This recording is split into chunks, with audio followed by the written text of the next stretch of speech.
The internet is full of bro science, fake knowledge, half information, or propaganda. Your quest of reliable, authentic health information ends here. So subscribe this channel and hit the bell icon, and you never have to go anywhere else ever again. Hello everyone, how are you today? I'm Dr. Paramjeet and you're watching Dr. Education. Guys, today we are going to talk about Ramzan, which is also called Ramadan, Ramzan.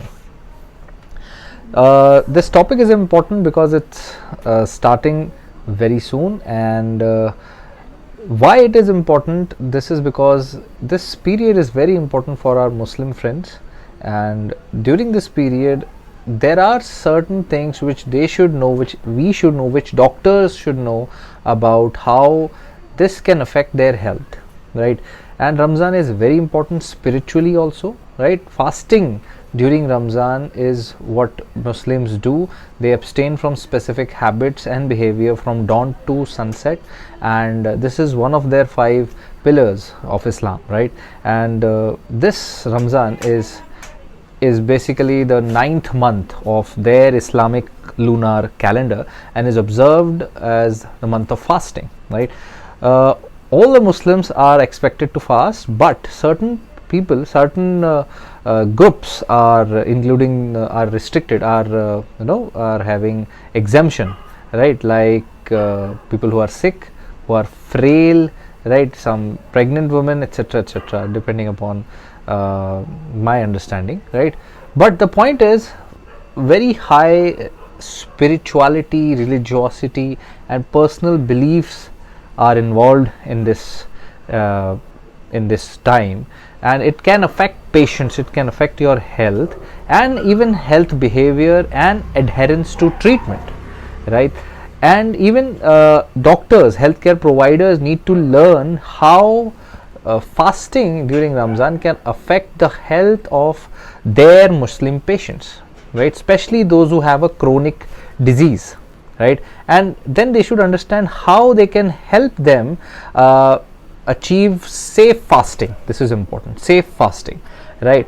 So point is, they should refrain from food, drinking water, or any beverages, or even smoking from dawn till sunset for almost 29 to 30 days. Married couples are refraining from sexual intercourse and while fasting, and during this period Muslims usually just eat 2 meals a day, and one of them, which is when they end the day at the sunset, which is known as iftar, and the other one is a light meal before the break of the dawn, which is known as surur or sehri, right? See, there are some benefits of fasting during Ramzan, right? What are these benefits? There are a lot of benefits, quite frankly. One of them is they actually improves you spiritually as well as physically, right? Physical health is very good if it is done correctly, right? Then it actually strengthens your belief and relationship with the God, Allah, right? That gives you a self-reflection and appreciation of what blessings you have received from Allah, and remembering this actually helps you remember and help people who are in need, and also gives you a good self-control during this period, making so that you can change your health for the better, making healthy changes, healthy choices. So that is good, right? And obviously all these things happen if you practice it correctly, right? Because annually, if you actually train your appetite control, then you can actually have a lot of health benefits like weight loss, etc., right? And even constantly losing weight, or say controlling your cholesterol levels, etc., it can help in during this period.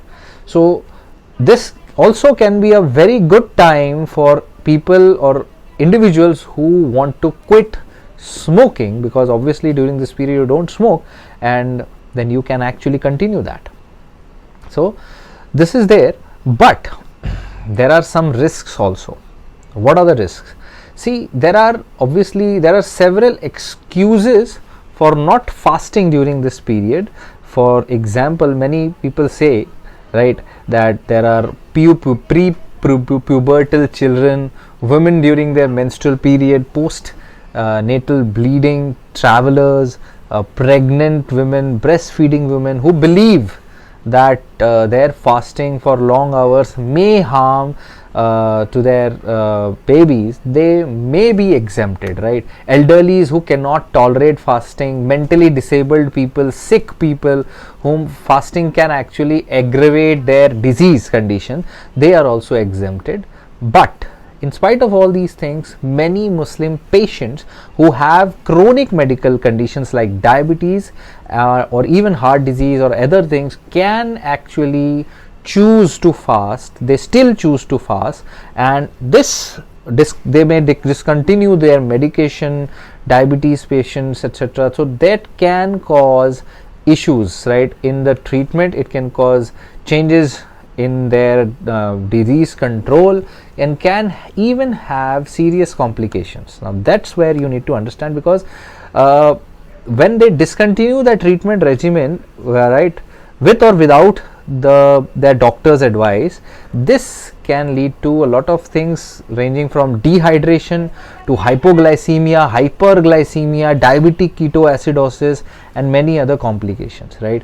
So, but with careful support and advice, along with a shared decision making regarding their treatment plans, right, you can actually minimize the risk and do this fasting safely.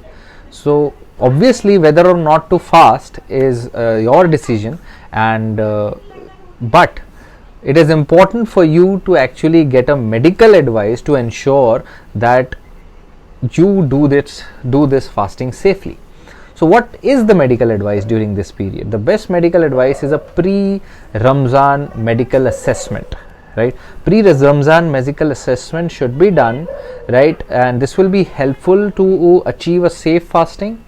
The second biggest advice would be to avoid dehydration during fasting, which is very, very important, because most of the time this is the basic thing which actually happens with everyone. We'll make a different video on dehydration during this thing, right? Especially one more reason, because Ramzan actually occurs in hot season, right? So you need to drink ample amount of fluids between iftar and sahri surur, right? This is also very important. Also, you need to take a balanced, healthy diet which is rich in fibers, right, low in salt, and having a low glycemic index. It's important not to take a lot of salt, a lot of sugars, but a lot of fiber, slow absorbing food. We'll be making a video on diet also, diet recommendations also, right? And people who are into exercise, who want to exercise during this period, during Ramzan, should be encouraged to do so during the iftar time, right? During or after the iftar time basically. And those Muslims who want to lose weight, basically you need to understand that many people can actually regain the weight very fast after a few weeks, after they get back to their original regime of meals, right? So you need to understand and discuss this with your dietitian or a doctor, so that if you actually target weight loss during Ramzan, it can be permanent. So these are the things which you need to keep in mind. Hydration, this is very important, right? High fiber, slow absorbing food, low in salt, low in sugar. And if you are losing weight, talk to a doctor, talk to a dietitian how you can keep the weight, right? Keep losing the weight, keep the weight lost after you stop doing fasting.